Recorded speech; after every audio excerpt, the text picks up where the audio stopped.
As I'm recording this, the rain is pouring down outside. It's an extraordinary thing when rain starts to fall, particularly after a period of drought. And I listened to somebody called Lusa Ngoy speak yesterday in a seminar about the wave across the world in response to the tragic death of George Floyd and the accompanying awareness of racial injustice and the urgent need to address that as being like smelling rain that's finally come after a long period of drought. That rain that happens when that smell that you catch when rain falls on hard-baked earth, the sound of it, the sight of it, just call it to mind for a moment. But then also be aware that sometimes that rain can be quite destructive, particularly if the ground is so hard-baked that it can't absorb the rain which is coming. Rain which should be a promise of new life, of hope, and ultimately will be, but in the immediate moment may actually bring destruction and devastation.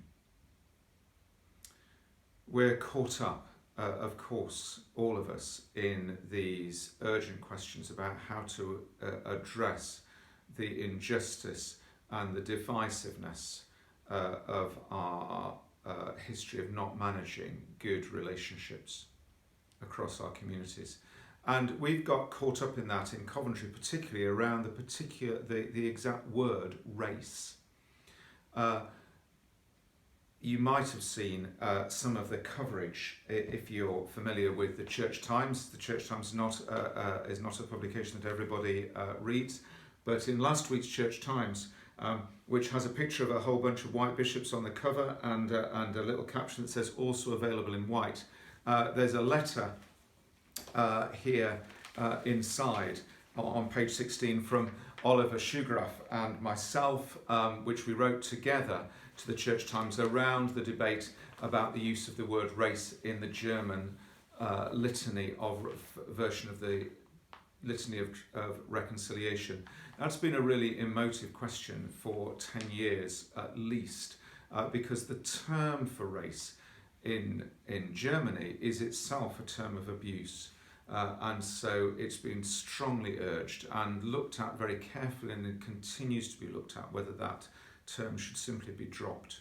The letter wants to point out that actually the word itself does not carry that freight in English, although it does point us into some really tricky debates. But that's illustrated actually by the paper itself, which underneath that caption, also available in white, asks the question, why can't the Church of England get race right? So the use of the word helps us access the challenges and divisions which we need to speak into. That debate's going to carry on, and we would love you to be part of it. If you'd like to see what the text of the letter, it will accompany this video.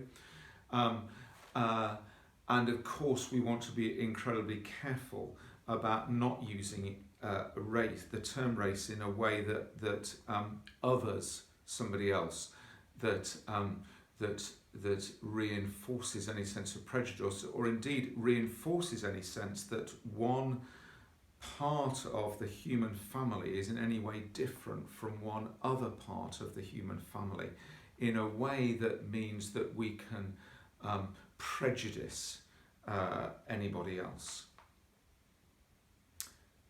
So we're continuing in that debate deeply here. And just before I finish and leave you to read the text of the letter, I'd love to share with you just another question, which was from this same seminar that I was part of yesterday. And the question was from an American called Robin De Silva, and she said, as she goes around teaching and helping people understand the deep injustices and those things that need to be put right, she said the question that she's asked most often by people like me, frankly, is, Robin, what should I do? And she says her answer is, How can you, as a responsible adult in 2020, not know what you should do about race? How can you not know? Why is it that you do not know? Ask yourself that question, and that will give you your starting point. I've been reflecting on that, and I encourage you to do that too. If you, like me, are somebody who feels, I should do something, and you don't know what to do, why do you not know what to do? Who have you not been listening to? What have you not been understanding? What have we not been understanding? Let's start in that place and make a difference.